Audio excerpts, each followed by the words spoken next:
Welcome back guys sa ating channel, ang Tutanlop. Nasa bubong po ako ng kapitbahay. Iwas muna ako sa init. Masyadong mainit yung panahon. Hinayaan po natin na, na magliwaliw sa labas yung ibon natin.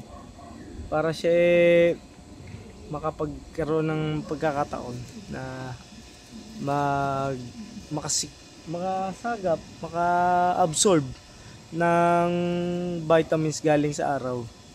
Ano po yan, magandang ng immune system nila na ma-expose sa init ng araw.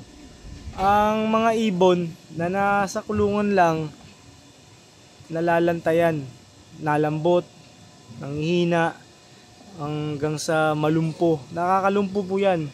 Wala pong pinag-iba yan sa tao na hindi nag-exercise. Kailangan po, kailangan yung ibon natin kasama exercise niyan. Kasi mga warrior sila mga atleta sila. Kailangan na lang lumipad ng malayong distansya para dun sa ating pangarap na nag-iisa, yung libre lang. Kasi yung ating pinupunto rito, kung bakit sila kailangan nakaka-absorb ng init ng araw, dadanasin din nila yon pagdating ng karera. Maging sa ulan, kailangan din nila ma-expose. Ang exposure naman sa ulan, dapat hindi araw-araw kasi madaling maghuhubad ng balahibo naman. Kapag na-expose mabuti sa ligo, sa ulan lalo na. Kasi may sulfur kasi ang ulan.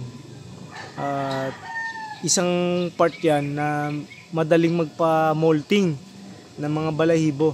Kahit pansinin nyo guys, sa mga stock birds, sa mga laging exposed na ligo, silaw ako. Ang init. Ako po. Nasilaw ako. Magang mata ni Daddy Toad sa puy. Alam nyo na, siyempre may grind tayo everyday, may grind tayo sa hanap buhay. Kailangan natin yun.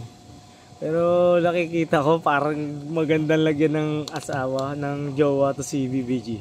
Nagre-reyna kay Major Pain Si Major Pain, naging asawa niya si Assignment. Si Assignment, nilipad din natin yan.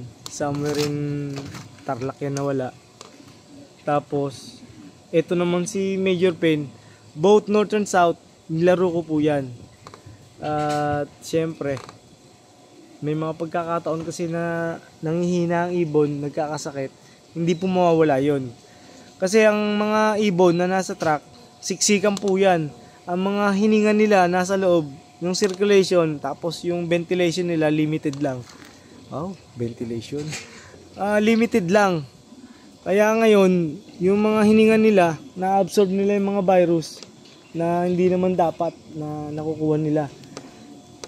Kaya sa isang malakas na ibon, dapat malakas talaga ibon pagdating ng mga ganyang kargahan. By the way, yung ating second lap ng Fan Race 2 ay sa Rosario. Kailangan medyo malakas pa rin ang ibon. Kasi ang third lap natin, Karanglan. Tingnan natin kung ano pang kayang gawin sa ating pag-iibon. Ito yung ibon nating bata. Yan. Ngayon ko lang nilabas yan. White flight po siya na PHA. Foam ring lang. Tingnan natin kung pwede siguro to sa off-color. Kasi more than 12 pieces yung kanyang mga puti sa pakpak. Okay guys. Ito, ang Daddy Tutan. Ingat po kayo at arigatou gozaimasu, minasang. Guys, kite. Wait lang tayo sa sa mga updates natin sa karera.